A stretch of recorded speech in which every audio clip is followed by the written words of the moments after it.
Susie, I love you, love you, love you. Had no Black Sabbath. It's the only one best of Bowie. It's a discreet, yeah.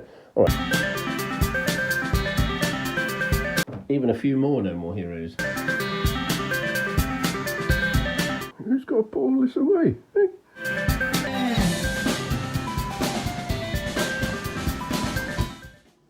Hello and welcome to Stevie's Vinyl Cupboard. In this video I'm going to be doing like a video diary looking at the core collection and how it's grown over the years. So these will be things, albums and 12 inches that I've bought in the 80s or late 70s, 80s, not much in the 90s, bought a little bit in the noughties, some in the 2010s, and more recently, over I would say the last 4 years, specifically the last 1, 2 or 3 years, how the collection has grown and blossomed. So these are just a few examples of the core collection and how it's grown over the years. So sit back and enjoy some of the vinyl I've collected. So the core New Order LPs were basically all there. I think only Fine Time was added later. And I had the Salvation film soundtrack and also the White New Order Peel sessions. So I added a couple of duplicates over the years to Low Life and the Factus EP. Also Portuguese Movement there. And the widely available at the time sort of cash-in interview picture disc. And the New Order 12 inches were pretty much all the core collection as well. They were all bought at the time. So I've ended up with duplicate copies of Blue Monday, Confusion. I've got 3 copies of Thieves Like Us for some reason, and a couple of electronics. And I forgot to say with the albums, very lucky buy, I think it was £10. The albums, the Substance double LP, Perfect OG as well. So following on from New Order, a prized early copy of Joy Division's live album, Still double live album, and the 12 inch of Atmosphere, and She's Lost Control. That's all I had with Joy Division. And I remember thinking the sort of typography and the simplicity and the paper, absolutely gorgeous on the Still double LP. So over the years, and recently ended up with 3 copies of Still, 2 copies of Unknown Pleasures, 1 OG, and also Martin Hannett's personal mixes, and also the much sought after gold Peel sessions. So other factory, Durutti column and the Wake is something I'd like to. I'm missing the Wake there, and there's obviously other Durutti columns. There's only 1 Stocko Monsters for the other factory records. But yeah, so I'm on the lookout for those at some point. So I had Garland's, when it first came out, the first Cocteau Twins LP and the Lullabies EP and the Sunburst and Snowblind and the Moon and the Melodies. I also had Akai Guinea, but unfortunately that was in an accident, and so I managed to get hold of a copy of Bluebell Knoll and an original first press of Heaven or Las Vegas, which I showed recently. Akai Guinea is proudly back in the collection, and Peppermint Pig I had on 7 inch. We've got the 12 inch, and the other EP is Echoes in a Shallow Bay. Okay, so the Cocteau Twins albums we haven't got are Head Over Heels, Treasure or Victorialand, or the last 2, 4 Calendar Cafe, Milk and Kisses. And the EPs that we need are The Spangle Maker, really want that one, Tiny Dynamite, and the last 4, Love's Easy, Tears Snow, Twin Lights and Otherness. So quickly then with other 4AD, I had the volume 2 of L'Histoire de Vol Bulgarie, or Mysterious Bulgarian Mystery Voices, and looked everywhere. So recently got the part 1, was delighted about that, but I only had the part 2 and the catalogue, so I've only managed to pick up part 1 of the Mystery Voices. Also got a It'll End in Tears by This Mortal Coil, but without a cover, so if anybody's got a cover. And also Clan of Zymox, just one of their 12 inch singles, so not much extra for 4AD, so I'll be interested if there's anything out there. Ultravox in the original core collection didn't really get off to a good start. I think it was more at a few 3 or 4 singles, and then I got the 12-inch of Vienna. And I think also my brother had Systems of Romance, so and absolutely loved Just for a Moment, one of my all-time favourite songs in slow motion. So this is a good lesson in, I actually saw another Systems of Romance, I forgot I even had it. So I got another copy, then Vienna, Ha Ha Ha, and for some inexplicable reason, I've got 2 copies of Quartet. But there you go, that's Ultravox. So OMD only had Organisation with one of my favourite all-time tracks, Stanlow, on it, and later I got the 10-inch of Messages, but it was singles really for OMD, and also just had a 12-inch of Kraftwerk, and then later on added to that Architecture and the original debut, Orchestral Manoeuvres in the Dark. The Kraftwerk got Trans-Europe Express and a couple of Gary with replicas and one of the Living Ornaments LPs. Susie, I Love You. So all I had from Susie, actually, I wasn't into Susie early on, so I only picked up Kiss in the Dream House and the singles, Once Upon a Time. And that is literally all I had, but over the years, of course, I've come to get into them more and more and more to be one of my favourite bands, and it's something I want to be more completist on. So we got the Scream, 78, Join Hands, 79. We haven't got Kaleidoscope from 1980, but we've got Juju, we've got Kiss. I've also got a spare inner copy without a cover of Kiss. Haven't got Hyena from 85, and I haven't got Tinderbox from 86.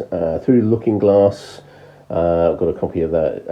I think one track has got a slight scratch on it, I don't know. Peep Show, was it Superstition and The Rapture? We haven't got, but what I have got, what I bought was a lovely copy of Nocturne, the double live album. So very pleased with that. Very pleased how it's going, but there's still a few gaps. Got a couple of 7 inches, but the 12 inches, I bought an LP, The Creatures, The Feast, and 12 inches got Peekaboo, Candyman, Cities in Dust, Swimming Horses, and The Last Beat of My Heart. So 12 inches are going okay. So the Smiths back in the day, we've got the Smiths and The Queen is Dead, and a 12-inch Boy with a Thorn. And so I'm missing Meet Is Murder and Strange Ways, but I'm not prepared to part with Silly Money, so it's kind of stayed how it is. The only thing I managed to add to it is Morris's Viva Hate, and that's about it. Likewise, there wasn't much going on with the Bunnymen. There's just an EP and the Dancing Horses 12-inch, and also the bit gimmicky 10-inch. What is it? September Song. So over the years I managed to add to it Heaven Up Here and Porcupine, and also the compilation songs to learn and sing, and also got a 12-inch thrown in a deal of September Song. So I need to get Crocodiles and Ocean Rain. I'm not too sort of keen on the later LPs, but it's getting there. So punk has kind of blossomed. The only thing that I had back in the day was the Ramones' Rocket to Russia and a broken 7-inch of Sex Pistols Satellite. I recently bought this compilation, which is basically Never Mind the Bollocks and the Great Rock and Roll Swindle together.